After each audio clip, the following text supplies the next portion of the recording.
The government and the bankers are terrified that the American people may be waking up a little bit faster than they were hoping.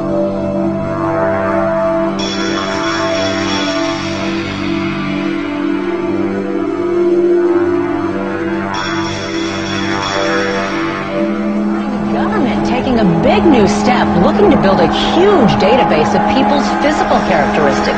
The FBI is taking on $1 billion project to gather fingerprints, palm patterns, even digital pictures of faces. Eventually, it could expand to include iris patterns, face shape patterns, scars, even information about how you walk and talk. It's called biometrics, and it could change the face of law enforcement.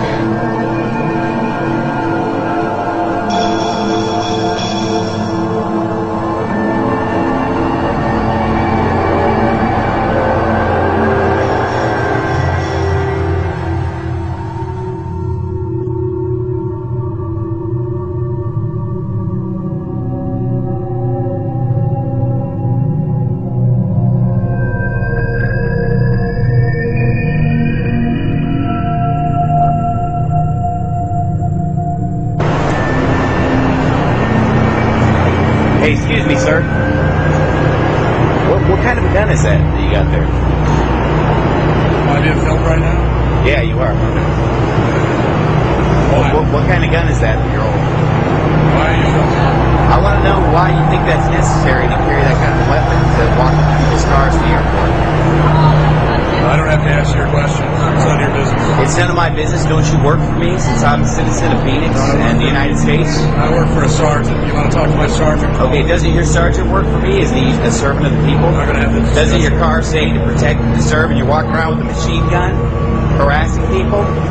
Huh? How would you feel if somebody walked up to your car with a machine gun? Huh? You don't want to answer me? Oh man, you're pointing at people, telling them what to do, huh? With a machine gun. Hey, excuse me, what kind of gun did he say that is? An AR? An AR? Thanks. Hey, he wouldn't tell me because I wasn't admiring it. Oh. 1 million terrorism suspects in America. A leading civil liberties group claims that's the number on the watch list. Good morning to you. And about 180 new laws were passed this past session. About a dozen or so. Critics say the Department of Homeland Security document unfairly paints military vets as right-wing extremists. To tell you about the Department of Homeland Security tonight, telling law enforcement agencies that homegrown right-wing extremist groups are growing. They're gaining strength, according to the report, by exploiting fears about President Obama's race, as well as fears about the economy. Almost 5,000 strong, the brigade is based at Fort Stewart, Georgia, under, quote, the primary purpose of this force is to provide help to people in need in the aftermath of a WMD-like event in the homeland, so that were they called to support civil authority, those governors or local state jurisdictions that might need our help, that they would be responsive and capable in the aftermath of an event like this, end quote. On Capitol Hill, questions about how the Pentagon determined that a thinly stretched military with two conflicts underway could spare these troops. Infantry brigade is designed to engage an enemy with maximum effective force and destroy it. That's not the sort of thing anybody wants to see in the streets of the United States. We're in a fascist economy right now in terms of the reason things are the way they are. Fascism should more properly be called corporatism, and that is when corporations and the government are in league together to basically exploit the common people, to extract wealth from them, to basically grind them down into poverty and grab all the goodies for themselves.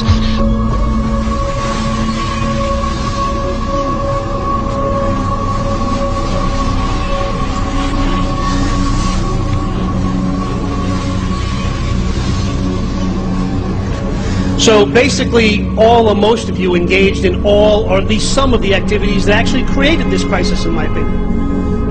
But basically, you come to us today on your bicycles after buying Girl Scout cookies and helping out Mother Teresa, telling us we're sorry, we didn't mean it, we won't do it again. Trust us. Government is now in hock $546,000 per household. You're never going to be able to pay it off in obligation. Thank you, Mr. Speaker. You know, just moments ago on this floor, there was cheering, there was clapping over the passing of the crap and trade bill. And it's a little tough to get excited. You know, from a political standpoint, I should be overjoyed because I really believe in my heart that when the American people find out, and this is just a part of it, when they find out what has been done to them, they are going to be livid and they're going to throw some people out of this body. I just know that'll happen. But I care more about America than I do politics. And I know that we'll be facing the single moms that heard from last summer. They can't afford the gasoline bill. They can't afford the propane. You didn't do a great thing. You hurt some really decent families struggling, trying to make it, and this is going to be their death knell. It breaks my heart. I yield back. You're bankrupting the nation with these rescue plans, these buyout schemes, cap and trade, play cash for clunkers, you name it. What can Americans do if they are opposed to the road that the government officials are bringing us down? Well, the people really don't have a choice. There is no ballot box. You know, I'm of Italian descent, and I've heard enough mafia stories for the rest of my life. If you want to look at a mafia, you could call it the Republican and Democratic Party.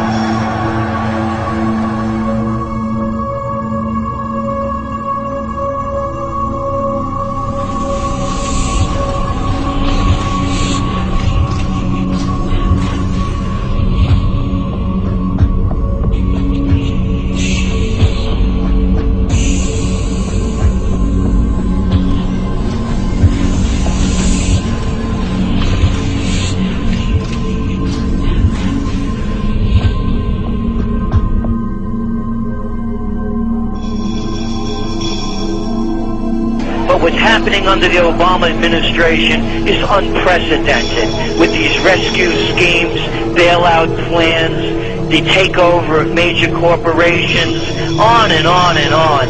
So yes, it has been going on a long time, but it's accelerating now at a level that makes our country that used to be the empire of entrepreneurial opportunity now just a country to save the too big to fail.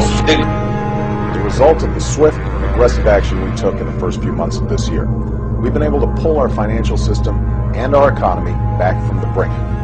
We took steps to restart lending to families and businesses, stabilize our major financial institutions, and help homeowners stay in their homes and pay their mortgages.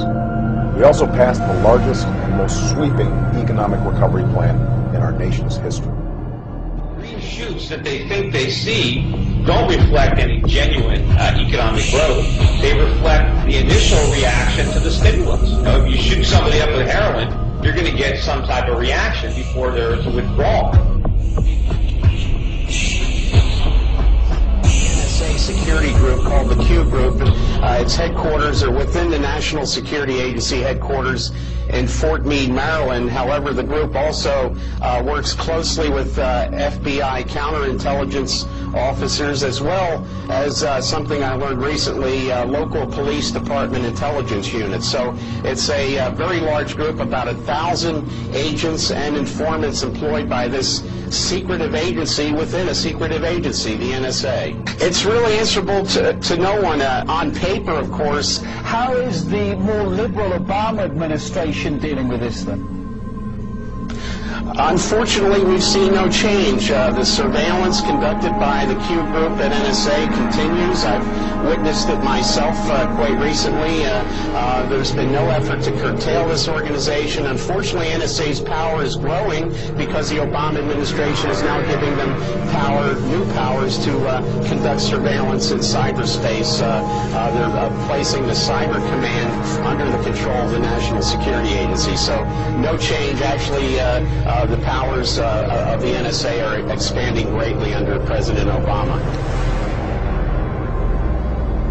I think they're gearing up against a possible revolt, but I'm pretty sure their ideal would be that we, the American people, will just knuckle under and surrender completely, and they won't have to go to that open force in the streets. Because the instant the guns start firing in the streets of America, the rest of the country is definitely going to wake up.